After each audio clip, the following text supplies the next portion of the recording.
Olá, gente, tudo bem? Vamos dar um tempinho para aguardar o pessoal chegar, tá bom? Quem for chegando vai me avisando se tá conseguindo escutar bem o áudio. Vamos esperar para a gente começar a bater esse papo referente a esse tema, tá bom? Olá, tudo bem? Tá conseguindo me ouvir bem? Dá um ok se estiver conseguindo me ouvir bem, tá?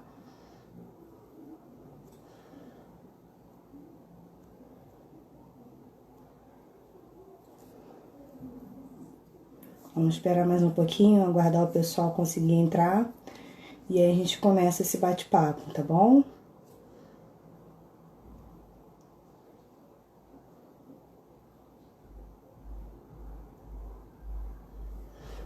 Tá conseguindo me ouvir bem, gente? Quem for entrando, me sinaliza se o áudio tá tranquilo, se tá conseguindo me ouvir bem. Só para que eu possa fazer os ajustes antes de a gente começar a conversar sobre esse tema, tá bom?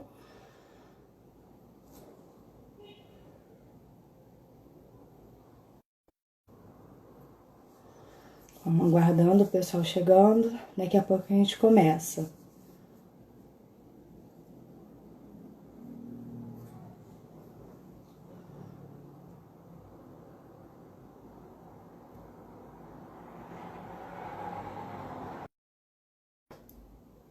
Obrigada pelo retorno. Vamos só mais um pouquinho que estamos entrando com os convidados, tá? Olá, professor Lely, tudo bem? Olá, que legal, que legal. Tá dando para ver aí? Boa Tá noite. nítido? Tá ótimo. Show, O show. pessoal tá dando para ver e ouvir? Ah, a Cardio Bem já entrou aí, ó. Já entrou, já entrou. Já estamos aí com 4 pessoas. Pede para diminuir lá para mim. Aí, Lucene aqui dando Olá! Oi, oi. Lu. Tudo bem, Lu? Pede para diminuir lá. E aí, então, professora, vamos nós Então, vamos deixar você começar. muito à Eu vontade. pensei, Faça todas as perguntas daquelas que fazem parte, né, da construção diária desse momento uhum, de reflexão, não só da enfermagem, não só sim, hospitalar, mas da família. O ser humano entrou num momento de se auto-questionar em valores familiares, valores profissionais, valores daquilo que muitas das vezes a gente não dava importância. Veja, verdade. a gente não dava importância da gente chegar em casa e a barba branca e os cabelos brancos fazem isso, que era muito comum de eu chegar em casa e segurar a mão da minha avó, a mão do meu avô, beijar e pedir bênção. Isso era de um simbolismo. Era o simbolismo da fé, era o simbolismo do respeito, era o simbolismo daquele familiar que Sim, tinha uma referência, né? Meu avô, meu avó, minha avó, meu pai, minha mãe. Hoje não pode. Não podemos. não pode. Só por live. É só por live. A forma de eu dizer, com a mesma simbologia que eu beijava e dizia eu gosto, eu te amo, eu te quero, hoje eu me afasto para dizer eu te amo, eu gosto, eu te quero. A forma de eu me sentir É, protegida. Então eu fui lá nos avós para a gente trazer essa polêmica para o dia de hoje e deixar você aí. sim. Primeiramente eu queria fazer uma breve explicação do que é esse isolamento social, né? Sim, Porque nós somos seres altamente sociáveis, o ser humano precisa estar em bando, né, digamos assim, em relação ao animal, e esse isolamento, essa quebra de socialização é muito maléfica para nós, para o nosso psíquico, para a forma que a gente lida com essa situação. principalmente, ao meu ver, e me corrija se eu estiver errada, para os mais velhos, né? Porque os mais jovens ainda têm essa cultura da internet, de videochamada, e os mais velhos não, os mais velhos estão mais apegados ao abraço, ao benção. Por exemplo, eu sempre dei benção aos meus avós, ao meu pai, por exemplo. Então, essa quebra é muito complicada para a gente. É, Eu não sei é, se você você concorda com isso, mas eu acho que quem sofre mais são os idosos nesse momento.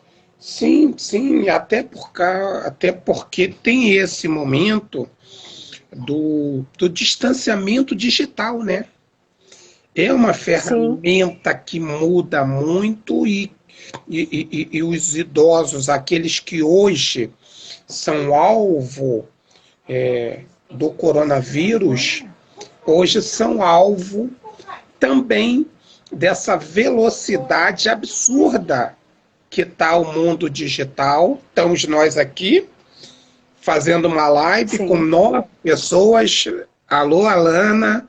Alô, doutor Carlos, show. Então, são pessoas que a gente está conversando com o mundo. Então, Sim.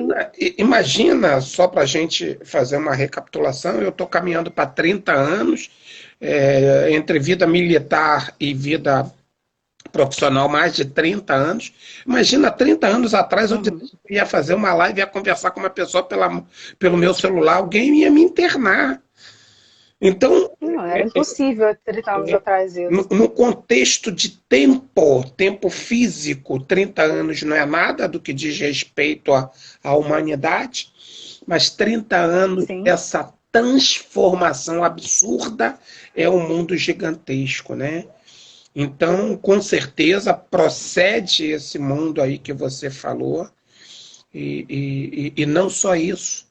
Veja que tem já alguns países, principalmente Europa e principalmente o mundo asiático, onde são uhum. robôs que vai para o quarto, que pergunta, que interage com alguém, porque o ser humano é risco para ele próprio e para aquele que está internado. É um robô que Sim. faz isso. Eu vi numa reportagem, eu acho que na Europa, não lembro exatamente em qual país agora, que as entregas estavam sendo feitas por drone. Então, nem mais o contato com o entregador estavam sendo feitos nesses locais. Era agora por drone, você esperava as suas compras que você fazia online por drone chegar, e é muito complicado.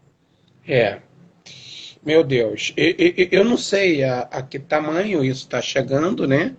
É, só para Uhum. fazer um paralelismo, se hoje a gente está vendo que tem uma robotização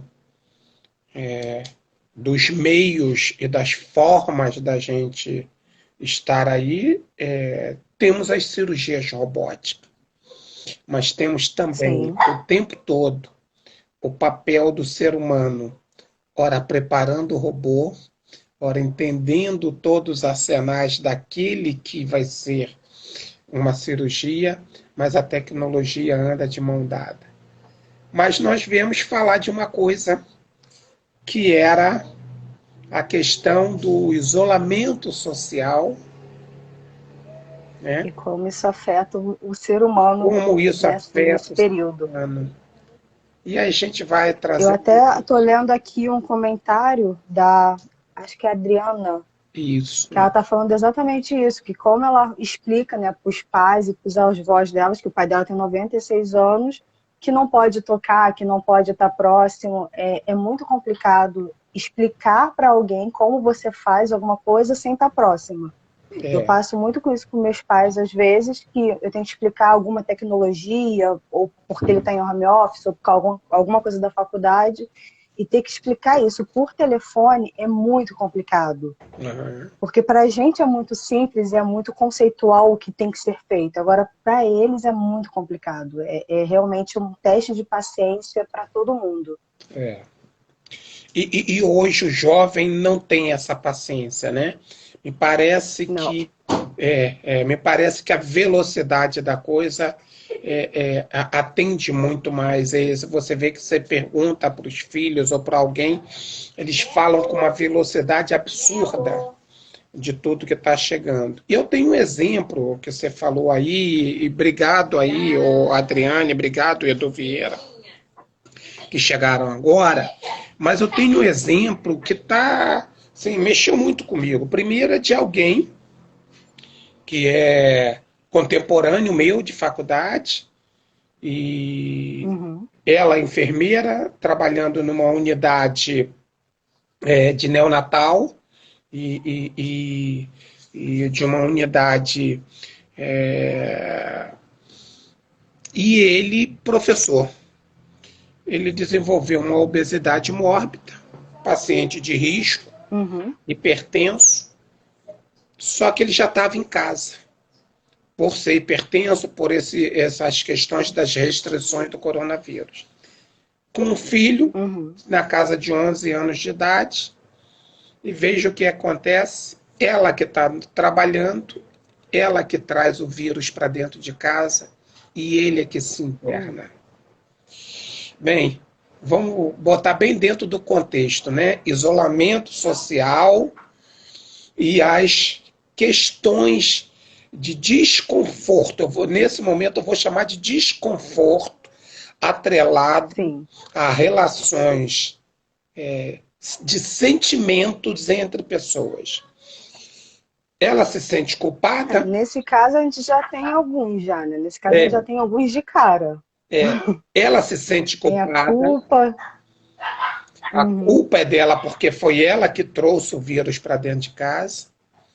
A outra Sim. situação é que ele se sente culpado porque ela sinalizava para ele: olha, você precisa melhorar a sua condição de fazer uma atividade física da sua obesidade mórbida. Ele acha que ele tinha que se cuidar. E aí tem um caminho no meio dessa história que é um divisor de água que deve ser muito enriquecido. Ele era o titular de uma cadeira que tem que ser substituído por alguém que não tem a bagagem que ele tinha, senão ele não seria o titular. Ela era titular também da cadeira dela, que era rotina no hospital, também teve que se afastar. Nos dois extremos teve o substituto, tanto dele quanto dela. Perceba que agora, então, a gente está falando que em 15 dias a vida da família, e aí eu não estou nem colocando da criança, de um jovem, que Uhum. 15 dias depois a coisa se deu um inverso. Ficou cada um no seu quarto, porque ele teve que ser internado, ele teve que passar por todos esses critérios de intubação, não chegou a ser entubado, mas foi vias de intubação com lesão de 65% do pulmão. Nossa. E aí só fico imaginando uma coisa, quando voltaram para dentro de casa, tinha distanciamento porque cada um estava no seu quarto. Vamos discutir sobre isso.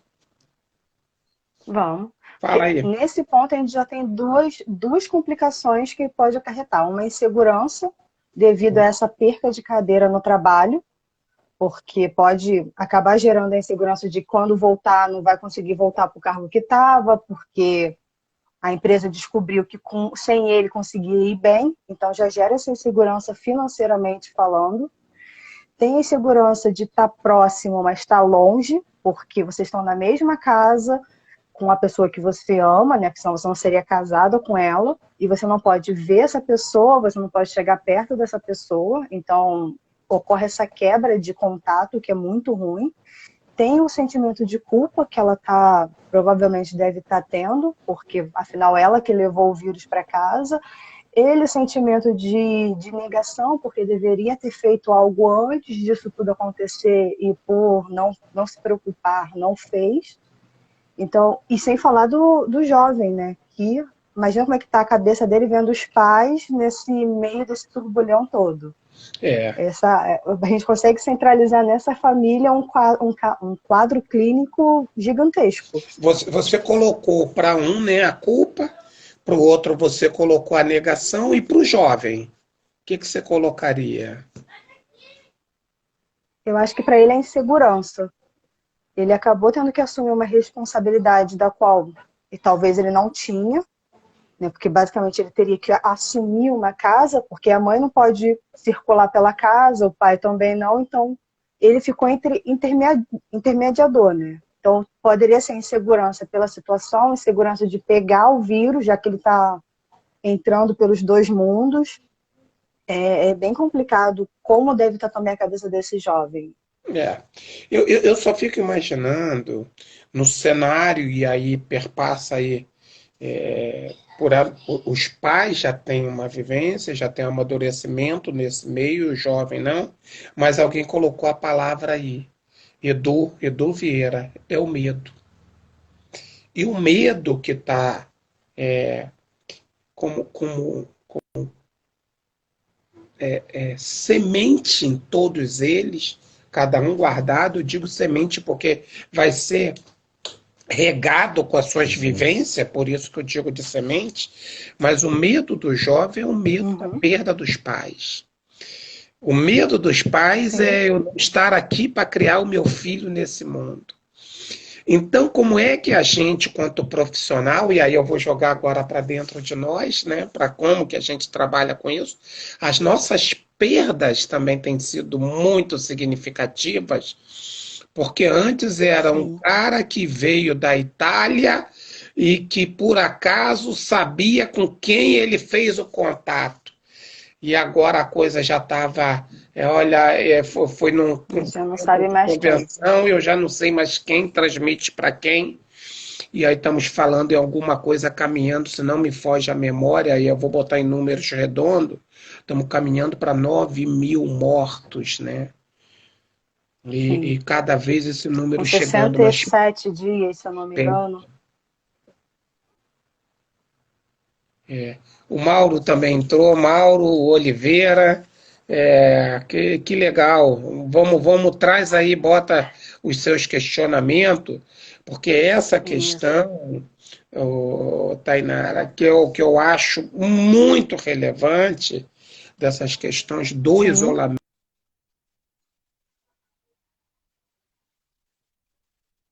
Acho que travou ele lá. Mas como ele estava falando, é uma questão muito importante essa questão do isolamento. Exatamente por isso que a gente tem que pensar. Conseguiu voltar, professor? Voltou. Professor? Estou aqui. Voltou? Então, eu estava dando continuidade no que o senhor estava falando, que a gente tem que ponderar bem essa questão do isolamento social, para que não fique nenhuma sequela desse isolamento após a gente tá numa vida normal, né? O medo de sair na rua, o medo de ter o contato com as pessoas. Então, é preciso que a gente trabalhe essas questões psicológicas na gente o mais breve possível e da melhor forma possível, para que a gente não tenha nenhum tipo de sequela quando voltar à nossa vida normal. Tem um artigo de uma revista, né, de renome, e muito da europeia, e de um italiano, ele que começou isso. E ele sinaliza essa questão do isolamento hoje, um artigo absurdamente polêmico. De alguma Uhum. forma, o isolamento é contaminante. Olha o artigo que ele sinaliza. Como assim? Você sai, vai para a rua com todos os cuidados. Vai lá na máscara, vai lá Sim. no álcool em gel, vai lavar a mão, vai deixar o chinelo fora de casa, vai entrar. Mas calma aí. E se você trouxer um agente, que é o coronavírus, para dentro da sua família, o isolamento dentro de casa passou a ser um agente contaminante, onde você senta, onde você come, onde você reza, onde você faz oração, aonde você tem o seu espaço de descanso, hoje passou a ser conflitante para aquela pessoa. Então, onde é de fato esse isolamento social? Veja o idoso. Antes do coronavírus, você botava um idoso no CTI quando chegava à noite, que ele se dava conta que não tinha a cama dele, não tinha o cantinho dele para ele dormir, a agitação psicomotora, os medicamentos. Já tinha uma. Não davam certo. E aí a gente ia com aquela coisa que a medicina, muito mais com o arsenal das tarjas pretas, o arsenal medicamentoso, e a enfermagem muito mais com o arsenal de que eu preciso ir lá conversar, orientar e trazer esse vovô para o conforto. Eu acho que aquele Exato. papel. Eu estava vendo um artigo exatamente sobre isso, porque antigamente a gente não da área de saúde, mas a população comum tinha a ideia de UTI, como foi para UTI, vai morrer. Vai morrer. Era essa basicamente a ideia da população. E agora, como está todo mundo indo para UTI, isso está gerando um medo nas pessoas tremendo. Eu vi um caso de uma senhora que ela foi para a UTI, não por causa de Covid, mas nessa época de Covid, porque ela fez uma cirurgia recente, ela precisava estar na UTI, né, devido à idade dela. E ela chegou na UTI extremamente angustiada, nervosa, e por mais que a gente tentasse acalmar ela, não era possível, a gente tentando entender qual era o problema dela, se era dor por causa da cirurgia, qual era o receio dela, ela disse, porque para ela, todo mundo dizia que a UTI era seu último suspiro. Meu E Deus. aí, como é que a gente explica para ela que a UTI não é isso? Que a UTI, que ela está lá porque ela precisa estar monitorada devido à idade dela, que não tem problema nenhum de saúde, ela só fez uma cirurgia. E como é que a gente faz isso? E ela estava tendo... subindo pressão, tudo desregulado, simplesmente porque ela estava com medo de estar naquele lugar. É, Então, é muito tato, e aí, puxando para a enfermagem, lógico, é muito tato da enfermagem de conseguir entender qual é a preocupação desse paciente para conseguir acalmá-lo sem precisar de uma ação medicamentosa, por exemplo. é. Tem um trabalho que nós fizemos, e eu digo nós quanto Daiane, oi Zaira, tudo legal? Obrigado aí por ter entrado. Um abração aí para todos aqueles que estão curtindo. Deixa aí a sua pergunta. Alguém sinalizou que nunca mais seremos os mesmos. Eu acredito também. Mas veja, não seremos os mesmos como pessoa, né? Como subjetivo. Você vê que hoje a Sim. reportagem hoje é doída. Desculpa sair desse cenário, mas temos que trazer. Teve autoridades hoje do município, do estado do Rio de Janeiro, presas por atitudes que poderiam ter salvo dezenas de pessoas. Alguém desviou ventiladores na casa de 700 ventiladores que já eram para ter chegado. Então, no meio desse cenário que é o isolamento social, no meio desse cenário que são os rótulos do CTI, no meio desse cenário que são os aprendizados de cada um, nunca mais seremos os mesmos, nós temos que entender que de quem que nós estamos falando. Estamos falando de um ser humano que eu estou preocupado, você está preocupado, mas tem alguém que hoje foi preso, está preso, que está dizendo, não estou nem aí para esse cenário que está acontecendo, o meu bem é um bem material, enquanto a gente está preocupado com o bem físico, com o bem espiritual, com o bem mental. Como é que eu entendo esse ser humano como um todo? E isso está absurdamente. Vou plagiar essa pessoa. Nunca mais seremos os mesmos. Como ser Não. humano, a gente está aprendendo dentro de casa a rever os conceitos da relação de pai, mãe, filho, de todos A gente está aqueles. reaprendendo a dar importância para o que a gente não dava antes. Antigamente era trabalho, faculdade, estou sem tempo, não tenho tempo para isso, não tenho tempo para aquilo. E agora a gente está aprendendo que não importa o que você queria conquistar lá fora se você não tem uma base estruturada aqui dentro. Não importa se você quer conquistar o mundo, ter o melhor cargo possível no trabalho, se você não tem uma família boa. Porque nessas horas de isolamento é com elas que você vai ter que conviver. É, é. Eu fiz um trabalho com uma faculdade que eu acho que seria muito interessante que nós fizéssemos isso aqui. Fica aí para quem está nos assistindo. Estamos aí com umas Uhum. 10, 11 pessoas, não sei o número por aí. Queria Tava muito em mais, 12 e desceu para 11 agora. é, queria muito mais pessoas ouvindo, mas veja o que, que nós fizemos. Nós chegamos no hospital e esse rótulo do medo é muito pertinente ao que você falou. Quando Sim. se entra no CTI, o rótulo é eu não vou voltar. Eu não vou abrir meu olho. Não abrir o olho é o que está de fundo, é o medo da morte. E aí a gente estava, eu fazendo na cirurgia cardíaca um trabalho que era do paciente chegar, a gente atender ele, a gente quanto enfermeiro, atendia e fazia a Uhum. assistência de enfermagem para ele.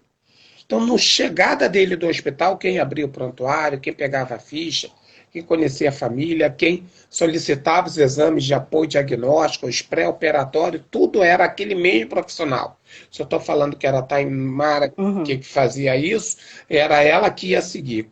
Você marcava para o seu plantão para ele estar voltando no seu plantão no dia da internação. E no dia que ele ia para a Uhum. cirurgia, quem fazia o pré-anestésico era você. Veja o que, que eu vou te dizer, que coisa fantástica é isso, que fica como alguma coisa lá, que meus cabelos, de novo, não eram brancos, mas que foi um aprendizado muito grande. Era você que recebia, era você que conduzia o processo, era você que ele via pelo último momento antes dele entrar na cirurgia, e quando ele abriu o olho no pré-operatório, perdão, no pós-operatório imediato, era você que estava lá. Isso diminuiu Uhum. 3 dias de CTI o tempo de cirurgia cardíaca. Então, o que, que eu estou dizendo para a gente é, no meio da dor, e aí eu vou trazer para esse contexto de hoje, tem um aprendizado para nós. Tem um aprendizado e deve ser um aprendizado em cima dessas dores. Então quando eu digo instituições, se tiver alguém aí da direção de um hospital, de uma rotina, que eu acho que seria interessante a gente fazer uma outra live, pode ser na próxima quinta-feira de novo, mas vamos convidar alguém de um serviço Sim. social, vamos convidar alguém de saúde mental, abrir em 4 telas e fazer uma coisa que cada um coloque essa vivência. Por que isso? Porque quando acabar essa pandemia, vão ter que voltar para dentro do hospital com tudo isso que você já colocou. Primeiro, teve alguém que teve lá no meu lugar. E eu não sei se ele trabalhou mais, se ele trabalhou menos, se ele trabalhou igual, ou o meu medo, se ele trabalhou melhor do que eu.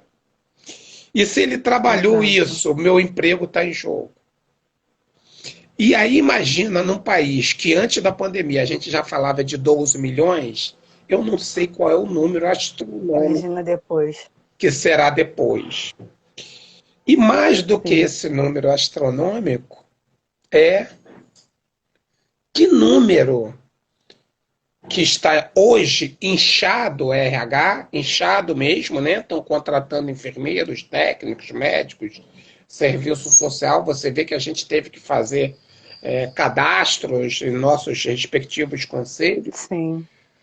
E querendo, eu quero essa mão de obra, vem para mim. Acabou a pandemia, só fica um. Como fica? Como ficaremos? Alguém fez um comentário Isso é aqui. muito. Foi a Zara que ela falou que ela está em quarentena, que hoje a imagem do pulmão dela, com imagem de pulmão, né, característica de Covid, porém ela Uhum, não precisou de ventilador, graças a Deus, isso é muito bom. uhum. Porém ela está em casa e está aprendendo a ter paciência, acredite, todos nós estamos aprendendo a ter Ah, paciência, porque é, não é fácil. é. Ô, Eu Zara, brinco com uma obrigado. amiga minha que eu falo que se Fala, professor. Não, só para pedir para a Zara para escrever aí qual foi o arsenal medicamentoso dela, como é que mentalmente ela se Muito bom. viu diante do rótulo do que hoje é medo, né? Eu não gosto de falar essa palavra, mas é o real. Para o bem ou para o mal, para todo mundo ficar entendido, para o bem ou para o mal, a hidroxicloroquina virou para um lado bem, para o outro lado mal. Sim. Para um lado era o céu, para o outro lado era absurdamente o contrário. Então, se você, Zara, que está aí participando, fez parte desse momento, gostaria da sua participação para que você sinalizasse a sua vivência. Se você fez uso, se Uhum. você não fez uso, e qual era a sua expectativa diante das suas angústias, que imagina, sabe, não está entrando oxigênio, não estou fazendo troca. O número cada vez mais assustadores de óbito e de conhecidos. Então imagina alguém estar ao leito de um hospital de referência. Olha o que a gente foi colocar, né? Ainda tem uma outra só para a gente pontuar essa saúde mental, eu te dou a palavra. Uhum. Alguém botou em Acari. Alguém não botou no centro da cidade, alguém não botou na Zona Sul, alguém botou em Acari. E Acari, volta a falar, toda vez que a gente fala em Acari, eu lembro das mães de Acari. Eu não consigo mais dissociar Acari das mães de Acari. Acari tem uma história que deve ser vivida e revivida e reconstruída daquelas mães de Acari que... Vou te passar a palavra. Precisa. Vai. Não, é bem isso. Acho que seria bem enriquecedor se ela trouxesse pra gente qual o tratamento que ela fez, visto que ela não precisou do respirador, que é muito bom, que hoje em dia está muito complicado. Eu também vi aqui que a família Lima comentou resiliência. Gente, essa é a palavra que eu tenho usado para a vida ultimamente. Eu acho que depois que a gente passar disso, a gente vai estar com uma resiliência lá em cima, porque passar por tudo isso, entender que é um momento que vai passar, às vezes não é fácil. Eu brinco com uma amiga minha que fala que quem não surtou na quarentena vai surtar. É só esperar um momento que, em algum momento, você vai surtar, vai falar, gente, eu não aguento mais, eu quero voltar para minha vida, eu quero trabalhar, quero sair de casa. Mas é preciso ter esse momento de parar, respirar e falar, não, vamos lá, é um momento importante. Como eu sempre posto aí no Instagram, não é por mim só, é por vocês, é pelos meus pais, é pelos meus avós. Então, não adianta também você só pensar em você e no que você quer. Eu acho que depois desse momento a gente vai ser muito mais resilientes, muito mais fortes. A dor é um grande aprendizado, né? A dor é um mestre, a dor é um mestre. A forma da gente Sim. entender que aquela dor é um sinal para que a gente mude condutas, posturas, formas de lidar conosco ou com o próximo, é que vai ser o grande elo de transformação, Diferencial. o grande diferencial. E quando você coloca, tem um trabalho também hoje muito grande, que a enfermagem já vinha adoecendo, né? Tá aí as síndromes de túnel do carpo, tá aí as síndromes de burnout, estão todas elas aí que já estavam aí. Bem, fica aí também um... Ela usou a cloroquina. Mas precisou estar usando ainda clavulinha, azitromicina, de repouso, mas gotinho de Rivotril. Ela usou praticamente coquetel, né? Mas chegou a entrar no Rivotril, né? Olha que doideira, né? Como é? Ah, é mais um indício da saúde mental, como eu tinha dito para você. A nossa saúde mental é muito negligenciada, principalmente da área de saúde. É, A gente negligencia muito, a gente se sobrecarrega muito às vezes. vamos nós aqui fazer um apelo para o nosso conselho. Eu acho que o nosso conselho deveria pegar dentro das unidades das CAPs, né, das coordenações diárias, que já estão instaladas, mas que precisam ser reativadas esses núcleos de saúde mental das CAPs. Sim, E já existe as CAPs, precisa já muito. existe os polos, e mais do que isso, né? Existe uma lista de pessoas que serão dispensadas e que serão adoecidas pós isso. O grande medo hoje de Sim, país que está saindo, e aí tem uma pesquisa que saiu ontem, muito interessante, que o maior número de enfermeiros e profissionais na área de saúde no Oriente, na, na China como um todo, com uma pânico. Perdeu o sinal aí para você? voltou. Voltou. Pelo menos para mim voltou. Não, ok, Voltou. voltou aqui. Perceba então, ninguém está com medo das esquizofrenias, ninguém está com medo de outras doenças. O que alguém está sinalizando nesse artigo, e é muito interessante, é a síndrome do pânico. E aí vem discorrendo nesse artigo algo que dentro da saúde mental, que é o seguinte: por que síndrome do pânico? Ele coloca logo de cara, não houve tempo de eu ter o luto, porque o caixão foi lacrado, porque não teve velório, porque então não houve tempo de eu ter o luto. E aí, Sim, antes que eu me dê conta disso, e Deus permita que isso seja breve, acabou a pandemia. Então a vida tem que voltar ao normal, só que tem um vazio. Um vazio que, de alguma sim. forma, mesmo para o bem ou para o mal, não foi curtido. E isso vai gerar a síndrome do pânico, dito por esse autor, que eu espero que ele esteja errado, porque os números são astronômicos. Eu acho que assim, ele tem um grande potencial do que ele disse ser verdade.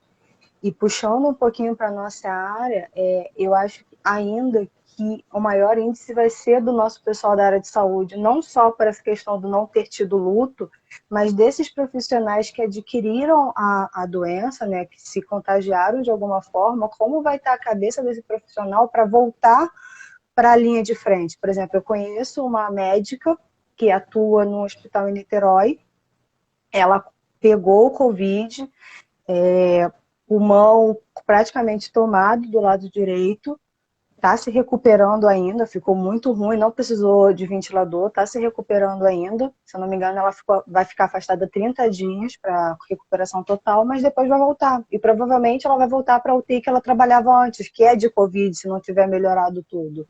Imagina como está a cabeça dessa médica para voltar para o lugar onde você adoeceu. E isso é muito complicado, você trabalhar no seu interior que você precisa, que é para um bem maior. Querendo ou não, o ser humano é egoísta, né? Egoísta entre aspas. Então, como é que vai ficar a cabeça desses profissionais que passaram pelos todos os sintomas do Covid, foram entubados ou não foram entubados, mas como é que vai ser para voltar para o trabalho, para cuidar do outro novamente? Meu Deus. Isso é um ponto muito preocupante. É. É, teve as vivências, né? Ou nossas, ou de outras pessoas, mas que nos mostram caminhos e aprendizado, isso está descrito na Bíblia ou em grandes autores. Tem uma citação também de uma vivência de alguém aqui do Carlos Chagas, conhecido, em que Uhum. ela para e se depara com uma família, e a família vem agradecer a ela, porque ela saiu, já tinha tirado para os equipamentos de proteções individuais, e ela vem dar um relato de que a pessoa tá grave demais. E a família diz, pô, graças a Deus você veio aqui me dar atenção. Então ela diz, eu cheguei com pesar e escuto um agradecimento. Então, muitas das vezes, nessas lições de vida, de vivência, de profissão, do tanto que você já traz na sua bagagem de espiritualidade, que você vai ter que aprender. Eu acho que aí é que está o grande ensinamento, né? Eu acho que aí é que vai ser a herança do Covid vai ser essa, os ensinamentos que ele vai deixar para a gente, tanto na área de saúde, como na área de pesquisa, que não é uma coisa muito valorizada, infelizmente, no nosso país. Então, eu acho que essa vai ser a herança boa que isso tudo vai deixar para a gente. Pode-se dizer, né, que vai deixar alguma coisa bom. É muito difícil, né? A gente, de alguma forma, mostrar os nossos medos. Mas hoje o que a gente vê é medo de quê? É medo da fome ou medo do vírus? Bem isso. Para algumas famílias é exatamente isso. A gente não sabe com o que eles estão lidando mais, que é o pior. Se é a fome depois disso tudo que acabar, ou se é o vírus. Eu acho que é uma incerteza e um impasse muito grande para alguns chefes de família. Coloque aí uma outra citação que você já tinha colocado. Deixa eu ver se alguém aqui que não usou cloroquina. Eu creio que sairemos mais temente a Deus, a da família Lima, né? Família Lima está aqui ao meu lado. Vamos sim. Não, mas eu tenho com certeza muita fé nisso.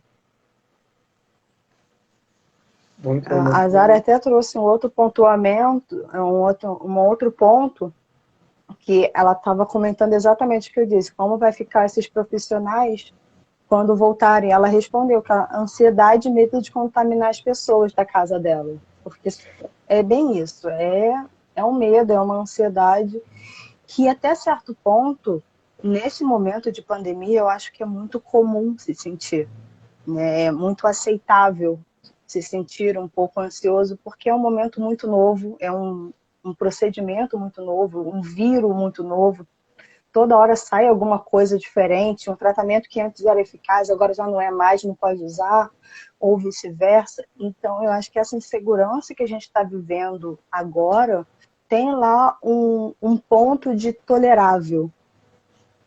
A minha única preocupação é como vai ficar essa ansiedade depois. Por exemplo, eu vejo gente que mesmo comenta comigo, como é que eu vou viver depois sem ter que lavar tudo que entra na minha casa?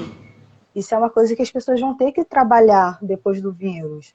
Tem gente que literalmente lava tudo, até a porta de casa, o que é muito certo, não estou julgando por esse ponto.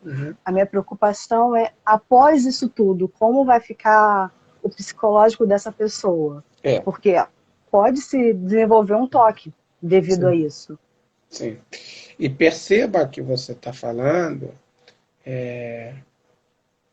que a gente não está se alongando no tempo, porque vai ter, e comumente, como a gente está falando de vírus, daqui a 8, 10 anos, a geração que está descoberta, né? Tanto é que a gente fala do SARS-CoV-2, né? O 1 já foi embora do H1N1, e agora a gente está falando do 2, e daqui a 8, 10 anos vai ter o 3, vai ter, não tem jeito. Vai ter a geração. É uma mutação natural dele. Agora, e essa sazonalidade vai pegar essa nova geração.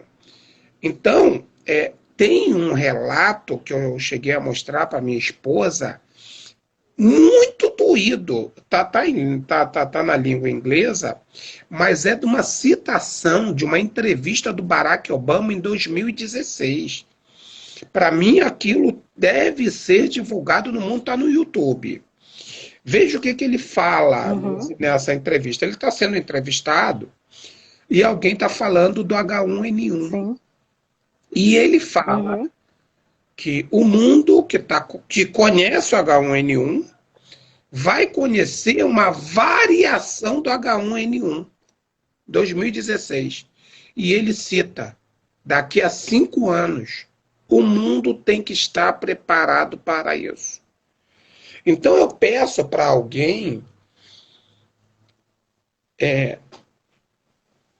ouvir, escutar, porque são momentos sutis, mas diferenciados, e entender o que a maior autoridade mundial, que era o presidente dos Estados Unidos, fala, e de fato essa coisa acontece. Então vamos lá. Pena que foi um pouco antes do que ele disse. Vamos lá para os nossos medos. Alguém sabia? Então, o que Eu acho que já era uma coisa premeditada. A gente sabe que o vírus sofre essas mutações. O problema é que, principalmente no nosso país, a gente não investe tanto em pesquisa, a não ser em casos de emergência. Por exemplo, tem várias faculdades que perderam bolsa de estudo, bolsa de pesquisa. E aí, como é que a gente fica sem essas pesquisas? Dependendo sempre de um país estrangeiro para poder salvar a gente. Veja o que você está falando aí, que a gente está falando, que nós abandonamos, negligenciamos isso. Nós estamos falando, só um segundinho. Mel está lá na cozinha. Mel, desculpa, gente, eu sei que eu estou ao vivo aqui, respeito a você, mas Mel é uma cachorrinha que ela apronta de tudo um pouco. E ela acabou de aprontar mais uma. Né? Veja. Por isso que eu botei os meus pro lado de fora. Veja o que eu vou sinalizar agora. Se temos autoridades mundiais que tinham sinalizado, e ele fala muito claro, ele é uma entrevista para dentro do próprios Estados Unidos, em que ele sinaliza de forma muito clara que a estrutura hospitalar deve estar preparada daqui a 4 a 5 anos, porque vai acontecer uma pandemia. Ele sinaliza. Então, se lá não foi feito o dever de casa, e a gente está falando de estado da América do Norte, imagina aqui, nos nossos medos, nos nossos receios, que a gente não pode e não carregaremos o rótulo da hipocrisia, porque já tínhamos pacientes que estavam dentro dos hospitais, nos corredores, no chão. Eu já fiz parto em cima da pia, e um dia muita gente riu de mim, porque eu comecei a massagear o cara no chão, porque não tinha maca. E alguém, quando achou que não tinha maca, eu massageando no chão, ele foi entubado no chão, pulsionado no chão, até que a gente conseguisse maca. Se antes a gente está falando disso, eu estou falando de uma vivência absurda, mentalmente eu saí muito mal. Mentalmente, mesmo sabendo que tinha uma vida ali, porque a pessoa ainda falou, se você quiser, você entuba. E todo mundo sabe que a lei do exercício da minha profissão sabe o que vai fazer comigo se aquilo desse errado. Mas em treinamento, em aquilo que eu acredito que a gente consiga ser um elo de transformação, esse cara foi entubado, essa pessoa saiu. Mas psicologicamente você vê que eu falo isso hoje com uma reserva. Ainda vou carregar na minha história de vida. Então, acho que a gente deva fazer essa história de vida uma catapulta para o amanhã, né?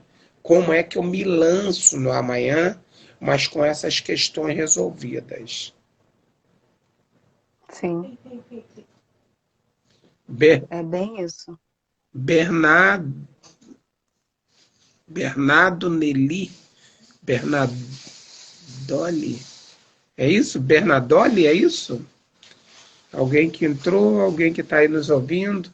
Cardio Bem, a gente já tem os convites para comparecer lá no Polo. Eu vejo assim, eu, uma professora que é essa que deveria estar aqui com a gente, por motivos pelo ela não Ela tá um pouco enrolada. o Ela sinal conseguiu me aí tá ok? responder hoje. Ok? Voltou? Acho que travou para ele. Mas então, a gente teria uma outra professora também na discussão de hoje, que era especialista em saúde mental, porém, infelizmente, professor, ela estava um pouco enrolada, que ela está em época de TCC. Ela vai participar de algumas bancas, e por isso que não foi possível ela estar participando com a gente agora, porém, eu já combinei com ela que no outro momento ela vai estar presente, sim. Show, show. Eu vejo o seguinte, como é que a gente sai com uma lição muito interessante disso aqui? Primeiro, né, a Uni Acho que a conexão dele não está muito legal, mas daqui a pouco ele está voltando. Acho que voltou aí travou, para você? professor, na hora que você começou. Voltou, agora voltou.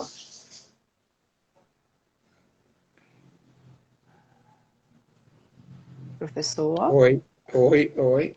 Voltou? agora voltou, pode falar. Então, eu acho que seria interessante nós já provocarmos aqui, e deixo aí o meu contato para quem quiser, vou até colocar aqui, ó, para quem quiser.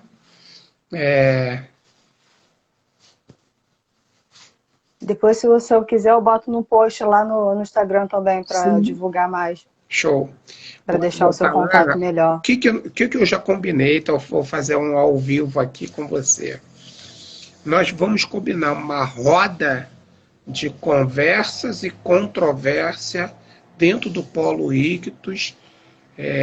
Custo vai ser meio quilo de pó de café, só para a gente estar lá, você já está convidada, para a gente fazer uma roda de conversa onde vai estar presente alguém da saúde mental, alguém da psiquiatria, alguém do RH, para a gente bater um papo mesmo com todo mundo presente, para ver como é que a gente. Que caminho é esse que nós vamos achar? A enfermagem, Sim, e aí eu falo enfermagem, a medicina, a fisioterapia, mas também o porteiro, quem está lá no serviço de conservação hospitalar, quem é maqueiro, todos esses atores sociais têm que estar convidados para essa reflexão, né? sim. Então, eu acho que seria Até muito porque, interessante. querendo ou não, os médicos e enfermeiros, eles têm o conhecimento, né? Essas pessoas nem sempre têm o conhecimento de como se precaver dessas coisas. É, a, a saúde mental sempre foi negligenciada, sempre. Eu acho que hoje, aqui no Sim. Rio de Janeiro, se não me foge a memória, tem uma pós de saúde mental. Ou não tem nenhuma.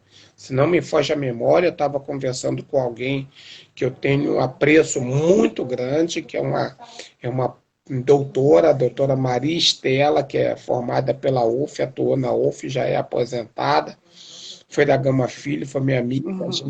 a gente conversa muito sobre isso, e a gente montou várias questões de saúde mental, e você vê que é um ou outro, porque só o fato de eu mexer com a psique,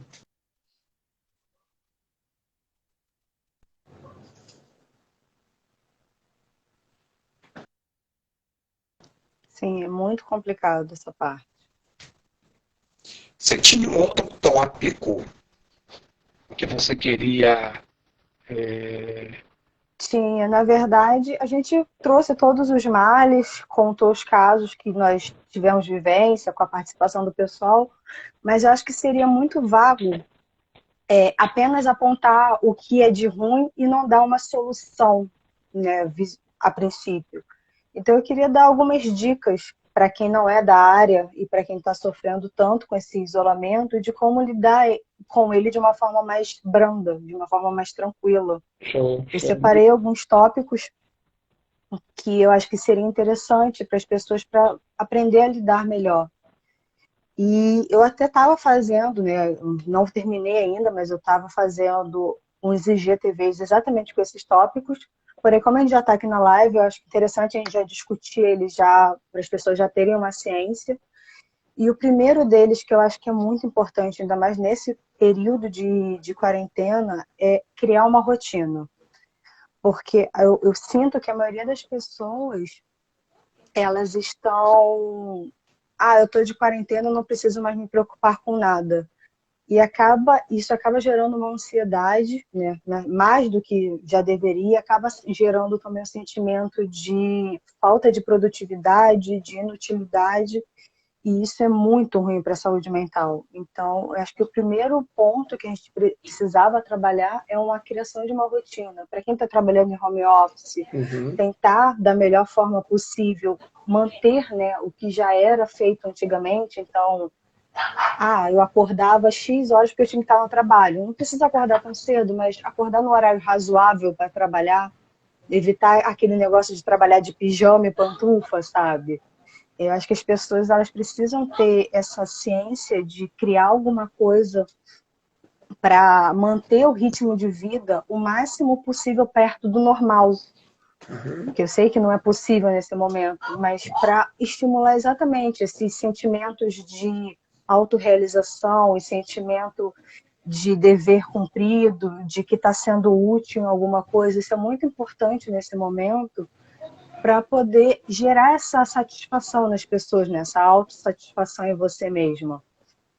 Então, esse seria, ao A meu Lúcia ver, o coloca principal aí, ponto. a Lúcia coloca aí que é o sentimento de impotência diante disso, né? É um sentimento de Sim, impotência diante do invisível.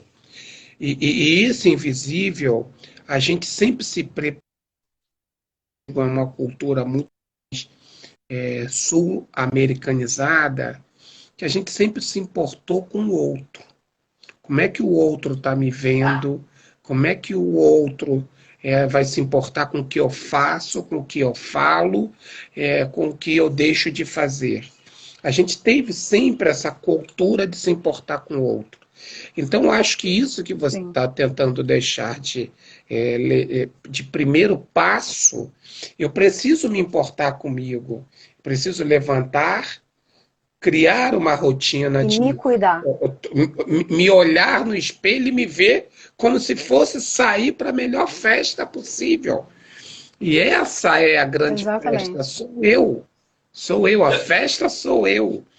Essa cultura de eu me gostar para poder ter o que doar ao outro é fundamental, né? Então, eu acho que você Sim. colocou assim como primeira. Olha que tem outras, mas como primeira, eu acho que é fundamental. Eu só consigo me doar para o outro se eu tiver para mim. Você não vai bater esse sentimento de impotência. E esse sentimento de impotência ainda cai. Para mim, uma coisa dito por um amigo pessoal chamado Dr. Ivo Saldanha, onde ele diz que há um inconsciente, olha que doideira, hein? Há um inconsciente de massa. E a gente fica, como assim, cara? Se é uma coisa que é inconsciente, não pode ser de massa. Então vamos nós lá. Se você vê hoje alguém